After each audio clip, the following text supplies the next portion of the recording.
Hello folks, it's Rich here. Hello! Just before we get going and that labouring the point, you're such nice people out there, aren't you? Not the trolls. My wonderful subscribers. Yeah, just took a minute to be grateful. So, I bought a second-hand Chapman ML3 P90. I've had this guitar in the kind of woody veneer mocha, I know what colour, which is possibly my favourite. I had it in black ages ago. Now the neck tint on these is sort of yellowish, and on the black one and the first of my woody ones, it was a bit too sort of yellowy tinged. Not horrible, it's super smooth, but anyway, this is a white one. Now, as you know, I love white guitars. Weirdly, I had white guitars for ages. Why not? This is a whitey. Not 100% sure about the black P90 pickup on it, whether it needs to be a different colour. Anyway, this made me chuckle. It's an eBay purchase. It comes in a hard case. Oh, great. When a guitar comes in a hard case, it doesn't mean you just post it out with a bit of loose bubble wrap on it. Because the hard case is part of the product. And you don't want that to be damaged, really. You know, if you're a gigger, you know, like I'm a gigging musician, yeah, I am. That's my favourite knife, by the way. I've got it back. I didn't get on with my new one. I've had this for about 20 years. Yeah, and the guitar inside this case, this is not purposely made for this guitar, so it's not a perfect fit. So I'm just hoping that the guitar's all right. Oh, cut my face off. Yeah, this is not great. Maybe I'm just a stickler. When I package things, I really package them properly, I can tell you. But nonetheless, here we go. So, this cost me £250.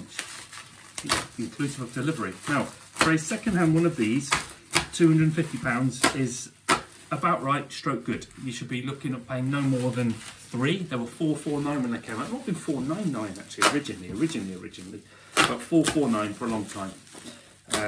So, yeah, with Chapman's holding about 45% of their value, something like that. This is a bargain. Hard case is a bonus. I don't really need a hard case. I quite like having just a gig bag if I want to just move the guitar from here to there.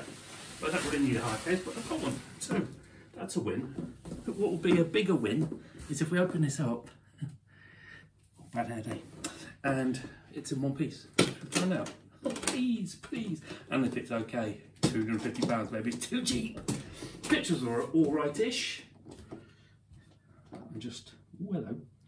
It may just have a bit of tarnishing on the chrome wear, possibly, but we'll soon see. I'm keeping in suspense. I know, drum roll. Drum roll, need a drum kit still. Yes, I do. What's this guitar case smell of? Vinegar.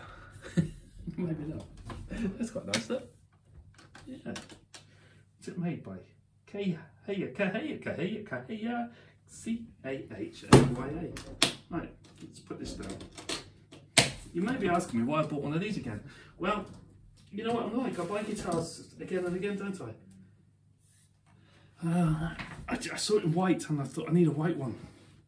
So let's share what white looks like together. Well, let's start at the headstock. Here is a headstock, reverse headstock. You like them or you don't.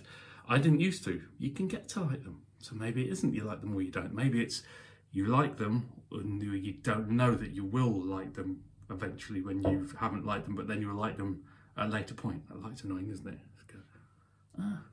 So, yes, reverse headstock. I've said this before.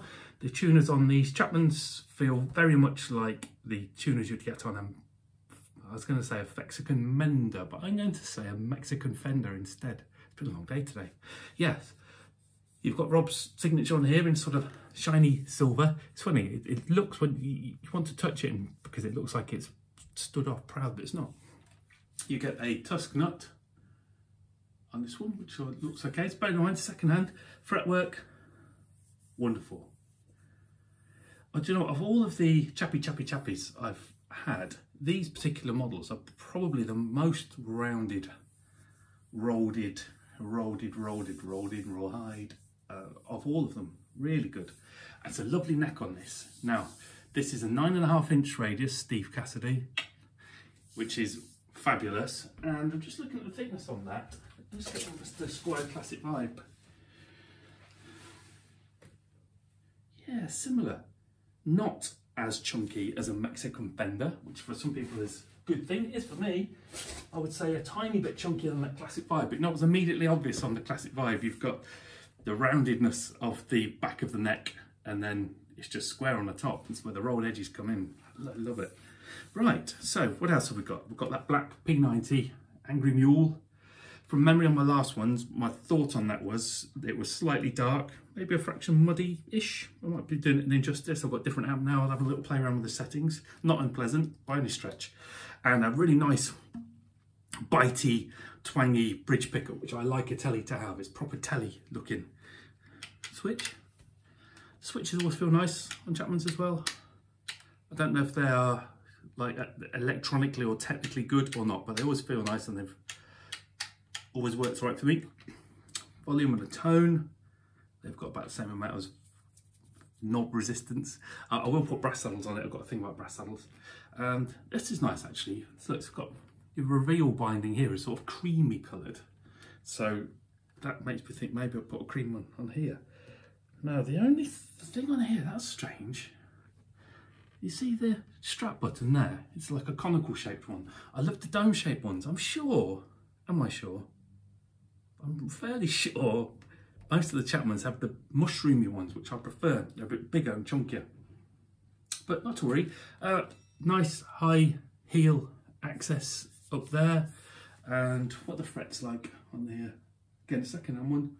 They are a little bit on the mucky side.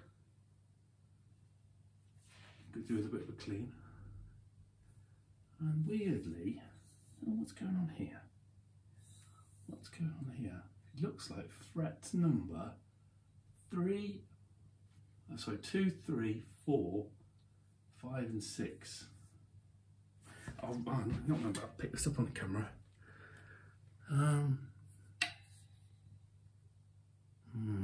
Off camera's a phone.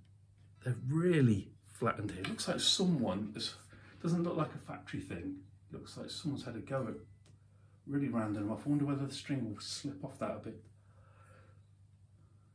It's weird. There's about 3 or 4 mil at the end of each of these few frets. It goes shiny, shiny, shiny, and then it's just been sort of flattened off. So someone's tried to be a bit clever, and they've not been clever in the end. But not to worry about that. And what else? Are there any dings on it? Have any note? It's mucky. The monkey pup who had this. I would never sell a guitar dirty. I would always take the fingerprints off and give it a clean. Yeah, I mean, that's just got muck. The strings need replacing, they're dirty. It's just mucky. So actually in the pictures, it wasn't that this is tarnished, just the person that bought it off is mucky. When you sell a guitar, clean it. And the ferrules on the back are all recessed perfectly. So, apart from that random bit of frettiness, that is a bit weird. I wish the camera would pick that up, but it won't. It's odd. Might go to Tom. Hey Tom, if you're watching. Tom might have a go with the action's really low. And the neck pickup needs lifting. One of my observations on Chapman's is the output jacks often come loose. Not a big deal. Yeah, look at that ivory sort of reveal binder. I like that actually. Do you know what? I like this more than I thought I would with that black P90 in it. Carsten, you were right. Carsten said the Gain Dane, it's got a black back and it's got black here. This goes. What do you think? I think it does actually. But do you know what? I'm super happy to have this back in the fold, and I will plug it in, tune it up in a bit, and let you have a little play on it. Honestly, £250 second hand, are you kidding me? 449 new, absolutely. Quite heavy. I'm going to guess this weighs 7.9342 pounds. Anyway, bye for now.